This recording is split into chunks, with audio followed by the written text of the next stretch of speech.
At the emergency Arab-Islamic summit in Doha, which was convened after Israel's airstrike on Hamas operatives in Qatar, Pakistani interlocutors publicly pushed the idea of an Arab-Islamic task force widely framed as an Islamic NATO. The concept was discussed alongside calls by several leaders for stronger collective defense and reduced reliance on US security guarantees after the Doha strike.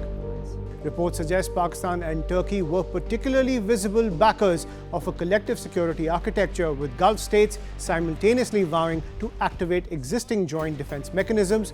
Although summit outputs were short on concrete treaty language, the political signaling matters.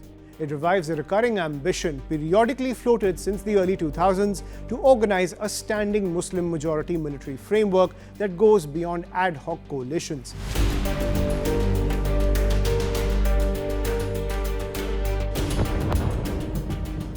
The primary driver will be deterrence and response to Israeli strikes and spillovers from the Gaza war, framed as collective security for Arab-Islamic states. Secondary roles may include maritime security in the Gulf Red Sea areas, as well as air and missile defense coordination.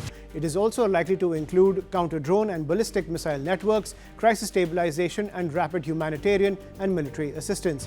Core conveners are likely to be the GCC states like Saudi Arabia, UAE, Qatar, Kuwait, Bahrain, and Oman, along with a nuclear power like Pakistan and NATO member Turkey, which has a sizable defense industry.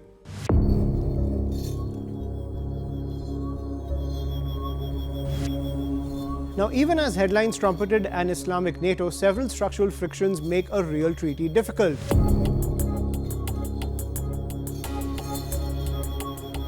Now, what we are learning is that some states prioritize Israel-related deterrence, others rank Iran and non-state actors higher, while others value de-escalation for trade and energy stability.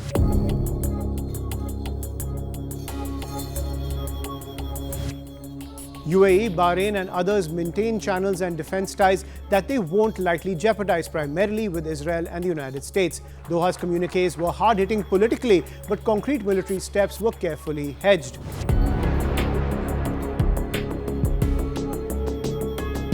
When we talk about rivalries and neutrality preferences, Qatar, Saudi Arabia, and the UAE coordination has improved since 2021, but intra-GCC policy differences persist. Turkey and Egypt competition and Pakistan's domestic constraints also complicate commitments. A NATO-style collective defense clause is a high bar requiring parliamentary ratifications and clear enemy definition, none of which exists yet as per the summit coverage.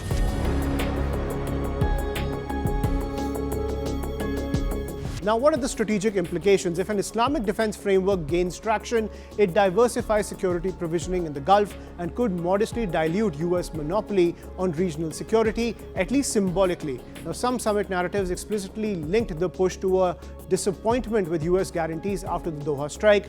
That creates room for Turkey and China as technology and training suppliers, and even for Russia as a diplomatic stakeholder.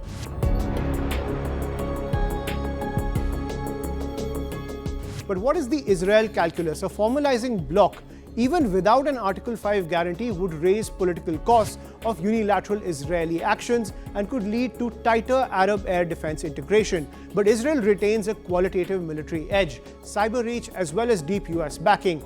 Unless the bloc attains sophisticated defense tech, Israel's deterrence equation shifts only marginally in the near term.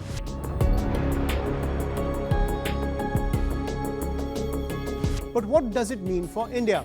Now, Pakistan seeks centrality as the only nuclear-armed Muslim majority state and a long-standing troop provider to Gulf monarchies. Even a political declaration raises Islamabad's perceived clout, which it can parlay into diplomatic pressure on Kashmir. Ankara's presence gives the project industrial depth and a sympathetic voice within NATO. For India, this sustains a Turkey-Pakistan echo on Kashmir and defense narratives at multilateral platforms. But Gulf capitals value strategic autonomy. They are unlikely to mortgage ties with India. Even as they talk collective defense, they simultaneously court India for maritime security, space, critical technology, and logistics. More importantly, economic fragility and internal security issues in Pakistan limit commitments, creating another break on the Islamic NATO.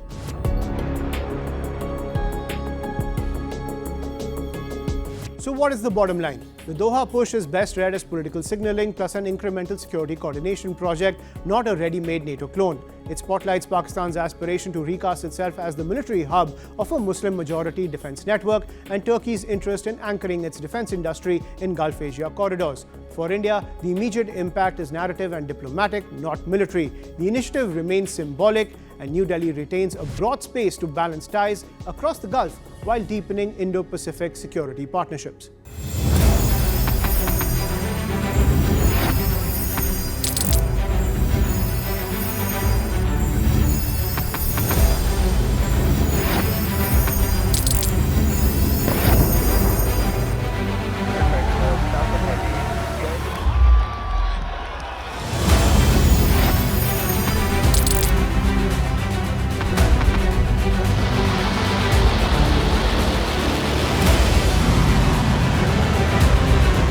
Been fighting so long and so hard that they don't know what the they're doing.